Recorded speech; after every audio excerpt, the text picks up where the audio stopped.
pathless. If you are following a particular path which is already laid, you can never understand truth. Never, no way. You have to create a path.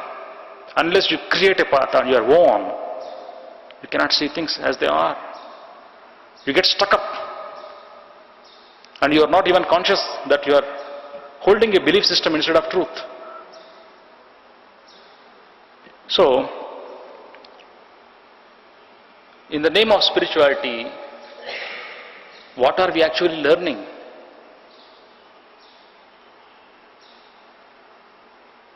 We are learning some tools and techniques called as meditation methods or enlightenment methods. We are not learning the art of becoming a fire, becoming a spiritual fire, becoming a fire of enlightenment. We are not learning that. We are studying enlightenment like a science, like an art. Not really understanding what is that and assuming that whatever that we have understood is final. What are we actually learning in the name of spirituality? We are simply becoming a spiritualized biological robots. In the name of spirituality, we are actually becoming spiritualized, so-called spiritualized biological robots. We are robotic. A robot teaching spirituality, talking about spirituality, talking about truth. Very mechanical, with all borrowed knowledge, with foreign installations in our brain and bodies. Nothing that is explored from within. Everything is a foreign installations. Everything is borrowed from the vast spiritual market that is available across the world, paid and unpaid. Finally, all the belief systems we are borrowing in toto is called as spirituality of this lifetime.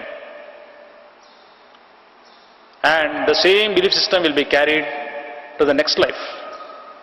Huge baggage, huge spiritual baggage. We are moving like donkeys, round and round and round. Our growth is not linear. Our growth is moving round and round and round the same umbilical point. The donkey is moving, but the same vicious cycle, around, round, round. Not growing like this, no growth whatsoever. And we start from where we stop, as Prem Nirmalji has told. We start from where we stop. In the Odyssey of spirituality, in the Odyssey of unraveling the truth, we start from where we stop. In the next life, if not in this life. So, in the name of spirituality, what we have to do is that thing which has not done earlier. There is a saying, probably a SMS insight I received a few days back. In Japan, when something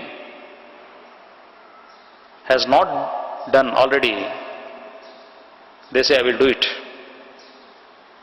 But in India, when something has not yet been already, leave it, we say. We don't say, do it, leave it. Because it has not been attempted. He who attempts that thing which is not attempted already, alone becomes spiritual, alone finds the truth.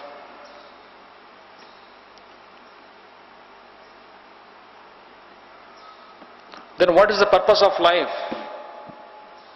In the New Age spirituality, which is different from the traditional spirituality, we typically see this word purpose of life.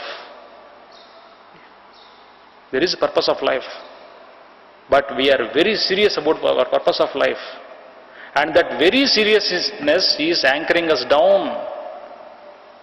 When we become serious about our purpose of life, when we think excessively about purpose of life, as if we are wasting time and life without purpose, that seriousness is making the shield that is covering the truth. The seriousness is protecting the guard, which is guarding the truth. So, if you ask a goat and twist its ear, what is your purpose of life? What will it speak? It will just bleat. If you ask a crow, what is your purpose of life? It knows only two words, cow, cow. Nothing else. Why there is a purpose of life for human being? Singing is the nature of bird. The purpose of life is just singing. Adding the beauty to the nature is the purpose of a fish, all animals, all that creeps, flies, crawls. But for human beings it is a very serious affair. We require a tool called meditation. We require some series of techniques. We require a programmed lifestyle for changing the existing idiotic lifestyles. So when we remove this purpose of life forever, when something sprouts, something germinates inside, the load which is adding upon our heads by the name of purpose of life will just shed away. We become one with nature, we become one with animal. Losing our human form, the purpose, if at all there is a purpose, is to lose our human form. We are identifying with our names, with our status, financial status, social status, professional status, or even in spirituality, the size of my image, the public image I have got, number of followers. We are all identified with our titles, names, with human body even. No animal or plant is really identified with its body or mind. But we are identified too much with all these parameters. So when we shed this load of all identification system, then we will see what is called as truth.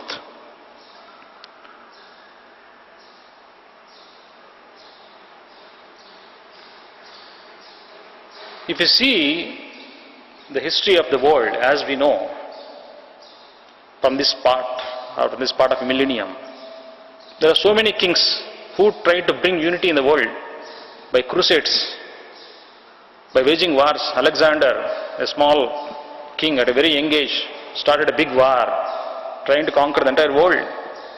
His aim is to create unity, create uniformity. And there are so many spiritual leaders across the world, instead of being authentic about what they have learnt, they are imposing what they have learnt, imposing with authority, as if that is final. So what is important is not uniformity. We cannot be uniform. Our minds cannot be uniform. We are always dissimilar. We are always different. We can never be the same. But respecting the diversity is called as unity. Tolerating others' difference is called as unity. And having no authority, speaking with no authority, not with the perspective of imposing things, then we become authentic of what we have learnt. So we should be authentic of what we have learnt, not imposing, not authoritative. There is no aristocracy in spirituality. There is no aristocracy. There is no emperor here to be an authority. You have to create a perspective to the people without sense of imposing, without sense of authority. Then only people people understand what is what and what is not what. And we have been searching for the past many lives. In the science of enlightenment, in the science of truth, there is no searching. Please understand this. As we try in many search engines, Google, Yahoo, Alta Vista, we find we have so many search engines in the name of spiritual organizations. No searching. It is sourcing. Get sourced, get connected, reconnected with the last point. Get reconnected. Getting reconnected is understanding truth. It is not searching. It doesn't happen with searching. When you drop the search and get sourced, then you will find the truth which is hidden. See, we are identifying ourselves with so many branches. The tree has so many branches, so many dichotomies, trichotomies, quadratomies. So we are in branches. Come down. Finally, there is only one stem. That one stem is called as willingness to learn. If that is cut, entire tree will be cut. There is only one truth, that is willingness to learn. There is only one strength for every human being, willingness to learn. There is no other strength. All the strengths that we call are branches of this single stem, willingness to learn. If you are willing to learn, everything will come to you. If you are unwilling, nothing will be added to you. So, finally, the message is sourcing, not searching. How we get sourced?